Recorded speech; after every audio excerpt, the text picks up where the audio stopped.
بسم اللہ الرحمن الرحیم الحمد للہ رب العالمین والصلاة والسلام علی سید الانبیاء والمرسلین وعلی آلہ الطیبین واصحابہ الطاہرین اما بعد فاعوذ باللہ من الشیطان الرجیم بسم اللہ الرحمن الرحیم وَأَمَّا بِنِعْمَةِ رَبِّكَ فَحَدِّثْ صدق اللہ مولانا العظیم ان اللہ وملائکتہ یصلون علی النبی یا ایہا الذین آمنوا صلوا علیہ وسلموا تسلیما الصلاۃ والسلام علیک یا سیدی یا رسول اللہ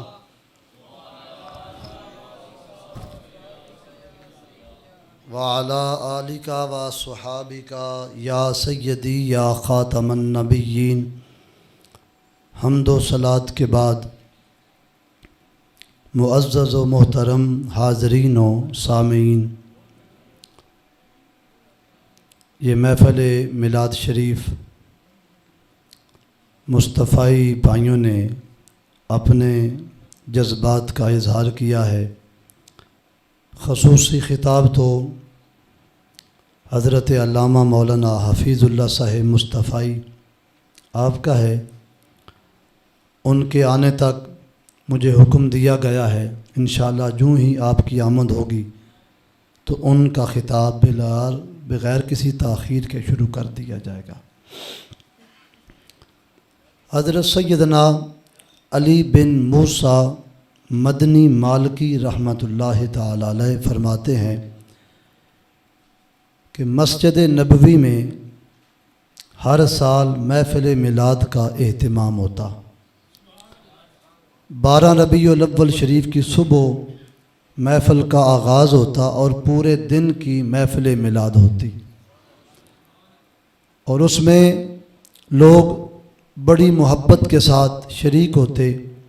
جہاں دیگر انتظامات ہوتے وہاں یہ بھی ایک انتظام ہوتا کہ اس زمانے کے جید علماء میں سے 4 معتبر عالم دین جو ہر اعتبار سے کامل علم رکھنے والے ہوں ان کو بلا لیا جاتا، تقوی کے اعتبار سے، علم کے اعتبار سے، خطابت کے اعتبار سے، جنہیں پورا ملکہ حاصل ہوتا انہیں وہاں محفل میں خطاب کے لیے بلایا جاتا۔ اب غور کرو، مسجد نبوی کا ماحول ہو، وہاں تو لولے بھی جوان ہو جاتے ہیں، کمزور بھی توانا ہو جاتے ہیں۔ وہ ماحول ہی برکت والا ایسا ہے کہ وہاں اطمینان قلب ہی نہیں، روح کو تازگی ملتی ہے۔ حضرت نبی اکرم صلی اللہ علیہ وسلم کی آمد کا تذکرہ 12 ربیع الاول کو صبح سویرے مسجد نبوی میں شروع ہوتا۔ 4 جید علماء بلا لیے جاتے، 4 کی نشست بنا دی جاتی اور 4 بیٹھ جاتے۔ درود شریف سے محفل پاک کا آغاز ہوتا، درود شریف پڑھا جاتا، پھر تلاوت، پھر نعت مصطفیٰ کے بعد ایک عالم دین ان میں سے کرسی خطابت پہ تشریف لاتے اور وہ حضور پاک علیہ السلام کی احادیث مبارکہ میں سے 1 2 یا چند احادیث مبارکہ کا درس حدیث سناتے۔ لوگ بڑے شوق کے ساتھ درس حدیث سنتے رہتے۔ پھر ان کا ٹائم ختم ہوتا تو اس کے بعد مسجد نبوی کے ساتھ جو خالی جگہ ہے جنت البقیع قبرستان کی اور مسجد کے درمیان، وہ خالی جگہ آج بھی اہل ذوق جانتے ہیں، وہاں ضیافت کا اہتمام ہوتا، حلوے کا اور کعبے کا شربت کا اہتمام ہوتا۔ لوگ وہاں محفل سے اٹھ کے وہاں جاتے اور ضیافت کھا لیتے، پھر دوبارہ حضور پاک کی میلاد شریف کی محفل کا آغاز کر دیا جاتا۔ دوسرے خطیب پھر تشریف لے آتے اور وہ خطاب کرتے، اور ان کے خطاب کا عنوان حضور پاک کے ولادت کے احوال بیان کرنا ہوتا۔ وہ آقا کریم علیہ السلام کی ولادت باسعادت کو بیان کرتے، پھر وہ اپنی مرضی سے جتنا بیان کرنا چاہتے وہ کرتے۔ پھر اسی طرح لوگ وہاں جاتے، حلوہ شربت کا اہتمام ہوتا، لوگ وہاں سے پھر اپنی خوراک کا انتظام لیے پھر دوبارہ مسجد میں حاضر ہو جاتے، پھر تیسرے خطاب کا آغاز ہو جاتا، یہاں تک کہ ظہر کی نماز کا وقت بھی قریب ہو جاتا۔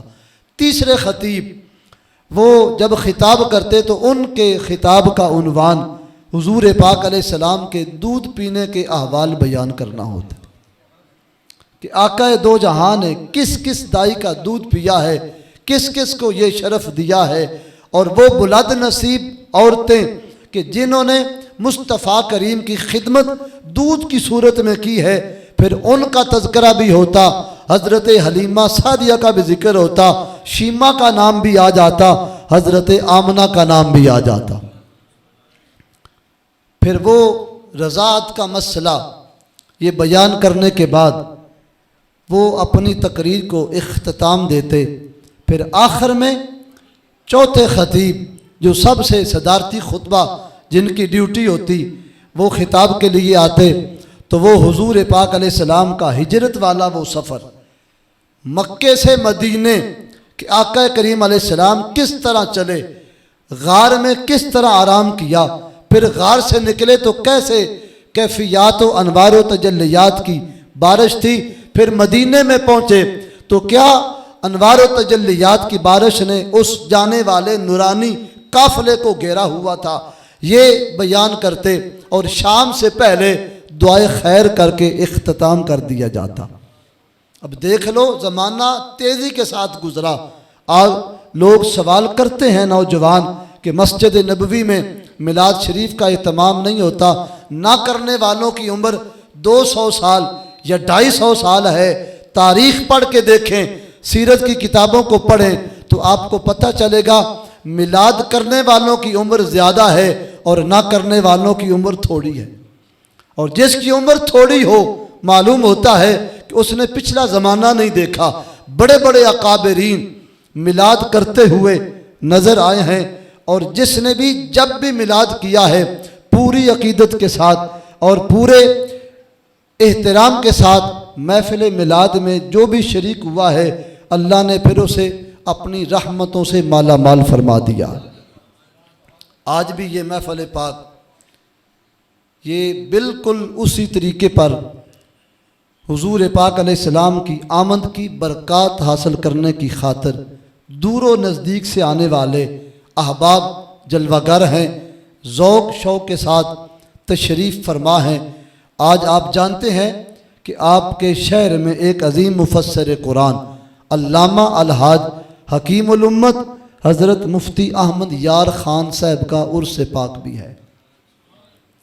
وہاں علامہ خادم حسین رضوی صاحب آپ کا خطاب بھی ہے، اور جو میں اب میلاد نامہ پڑھنے لگا ہوں میرا دل کرتا ہے مفتی احمد یار خان کا لکھا ہوا وہ میلاد نامہ بیان کیا جائے، جو آسان بھی ہے اور مضبوط بھی ہے، اور جس میں سننے والوں کے دل باغ باغ ہو جاتے ہیں۔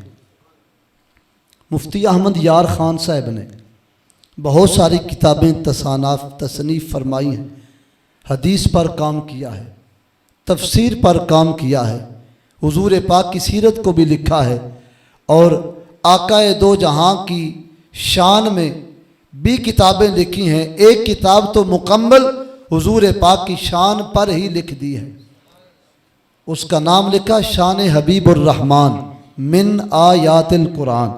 قرآن شریف کی آیات سے حضور پاک علیہ السلام کی جو واضح واضح شانیں ظاہر ہوتی ہیں ان کو اکٹھا کر کے ایک کتابی شکل میں گلدستہ اس امت کو دیا ہے، اور آپ میلاد نامہ بھی بڑی تفصیل کے ساتھ بیان کرتے، نعت بھی لکھی ہے، اور گلدستہ نعت دیوان سالک کے نام سے اس امت کو ایک نعتیہ کلام بھی دیا ہے۔ اس نعتیہ کلام میں آپ نے حضور پاک علیہ السلام کے 2 میلاد نامے بیان کیے ہیں۔ بہت لمبی نعت ہے، پڑھنے والے وجد و کیفیت ان پہ طاری ہو جاتی ہے۔ یہ جو شعر ہے نا مشہور زمانہ، نثار تیری چہل پہل پر 1000 عیدیں ربیع الاول سوائے ابلیس کے جہاں میں سبھی تو خوشیاں منا رہے ہیں۔ یہ اس میلاد نامے والی جو نعت ہے اس کا ایک شعر ہے، بہت سارے اس میں شعر لکھے، لیکن اسی طرح آپ نے میلاد نامہ بیان کیا۔ اور میلاد نامہ بیان کرتے ہوئے جو آپ نے تمہیدی کلمات لکھے ہیں وہ سنیے۔ فرماتے ہیں کہ سنت کی 5 قسمیں ہیں، پورا دین کا ماحصل بیان کر دیا۔ فرماتے ہیں سنت کی 5 ہی قسمیں ہیں، دین کو جس اعتبار سے بھی دیکھو آپ کو 5 کے علاوہ کوئی اور سنت کی قسم نہ ملے گی۔ وہ 5 سنتیں جب بیان کی تو سننے والوں کے دل کھل اٹھے۔ فرماتے ہیں ایک ہے سنت مسلمین، دوسری سنت صحابہ، تیسری سنت سید الانبیاء، اور چوتھی سنت انبیاء مرسلین، 5ویں سنت خدا۔ فرماتے ہیں سارا دین حضور پاک علیہ السلام کا انہی 5 سنتوں میں ہے اور انہی میں رہے گا، نہ ان سے نکل سکتا ہے اور نہ ان سے کم ہو سکتا ہے، یہی 5 سنتے ہیں۔ اب سنتے ہیں ان 5 سنتوں کو، اور فرماتے ہیں یہ جو میلاد شریف ہے یہ ان 5 سنتوں میں بیان کر دیا گیا ہے۔ سنت خدا، سنت بمعنی طریقہ ہے یہاں، سنت خدا یعنی اللہ تعالیٰ کے وہ کام جو ہیں تو اللہ تعالیٰ کے اپنے کام اس نے اپنی رحمت کے ساتھ اپنے بندوں کو بھی عطا کر دیے ہیں کہ وہ بھی کرتا ہے کام، اس کے بندے بھی وہی کام کرتے ہیں، اسے سنت خدا کہتے ہیں۔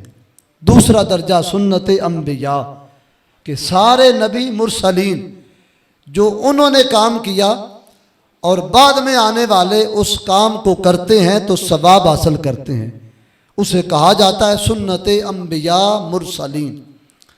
تیسرا درجہ ہمارے پیارے آقا علیہ السلام کی بے شمار سنتیں۔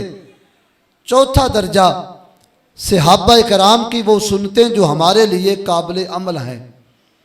5واں درجہ سنت مسلمین کہ مسلمان سارے کلمہ پڑھنے والے کوئی ایک اچھا طریقہ اپنائے بیٹھے ہیں، اس پہ ہمیشہ سے متواتر ہر چھوٹا بڑا پڑھا ہوا ان پڑھ پیرو جوان اس پر عمل کر رہا ہے، اس کو کہتے ہیں سنت مسلمین۔ اب ان کی مثالیں سمجھنے سے آپ کو جلدی یہ یاد بھی ہو جائیں گی سنت مسلمین کس کو کہا جاتا ہے، اس کی کیا مثال ہے دین میں۔ یعنی وہ کام جو اصحاب رسول کے زمانے میں نہیں تھا، حضور پاک علیہ السلام کے زمانہ پاک میں بھی نہیں تھا، بعد میں مسلمان علماء مجتہدین محدثین نے امت کی بہتری کے لیے کوئی نیا کام ایجاد کر دیا جو قابل عمل بھی ہے، باعث ثواب بھی ہے، اور لوگ اس پر عمل متواتر ہر زمانے میں ہر کوئی اس پہ عمل کر رہا ہے۔ یہ سنت مسلمین کی تعریف ہے۔ اس کی مثال کیا ہے؟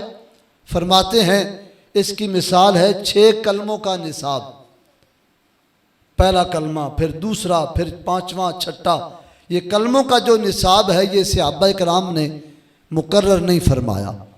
صحابہ کرام کے دور میں 6 کلموں کا نصاب نہیں تھا، یہ بعد میں جب مجتہدین صالحین لوگوں نے دیکھا کہ لوگ دین سے دور ہو رہے ہیں اور ہر کوئی مکمل دین نہ پڑھ سکتا ہے اور نہ ہر بندے کے بس کی بات ہے کہ وہ دین کو اتنا حاصل کرے، تو مختصر لیکن جامع نصاب مقرر کر دیا گیا کہ ایک دیہات میں رہنے والا آدمی وہ بھی اس نصاب کو پڑھ کر اس کو یاد کر کے اپنی زندگی دین کے سائے میں گزار سکتا ہے۔ ایمان کی صفتیں پہلی مفصل ہے، دوسری مجمل ہے۔ یہ جو مختصر ترین نصاب ہے یہ اصحاب نے نہیں بنایا، یہ امت مصطفیٰ کے علماء مسلمین نے بنایا ہے۔ اب یہ نصاب بغیر کسی اختلاف کے اور بغیر کسی دلیل کے ہر طبقے میں پایا جاتا ہے، اور کلمے بھی پڑھائے جاتے ہیں اور ایمان کی صفتیں بھی یاد کروائی جاتی ہیں۔ ہر سکول میں ہر مسجد میں، ہر مدرسہ میں یہ نصاب رائج ہے، لیکن ہم حیران ہیں یہ بنایا بعد میں امت نے، لوگ اس پہ عمل کرتے ہیں۔ آج تک کسی نے نہیں پوچھا کہ 6 کلموں کا ثبوت حدیث سے دکھاؤ۔ میں کچھ کہہ رہا ہوں، ایمان کی صفتوں کا نصاب قرآن سے دکھاؤ، لیکن نہیں، یہ بعد میں بنایا گیا، ہر کوئی اس پہ عمل بھی کرتا ہے۔ اب جو کلمے یاد کرے کیا اس کو ثواب نہیں ملتا؟ ضرور ملتا ہے۔ ایمان کی صفتیں یاد کرے اس کو بھی ثواب ملتا ہے۔ یہ 2 مثالیں میں نے دی ہیں، اور بھی بہت سارے ایسے کام ہیں جو سنت مسلمین ہیں، ہر کوئی ان پہ عمل کرتا ہے، لیکن کوئی دلیل کی ضرورت نہیں، بس اتنا ہی کافی ہے کہ امت مسلمان اس کو اچھا سمجھتے ہیں، وہ کام کرنا باعث رحمت بھی ہے، باعث ثواب بھی ہے۔ دوسرا درجہ سنت صحابہ، کہ وہ کام جو نبی اکرم صلی اللہ علیہ وسلم کے دور پاک میں نہیں تھا، صحابہ کرام نے بعد میں آنے والوں کے لیے آسانی کے لیے اس کام کو بنا دیا، اور پھر مسلسل ہر زمانے میں اس پہ عمل ہوتا رہا۔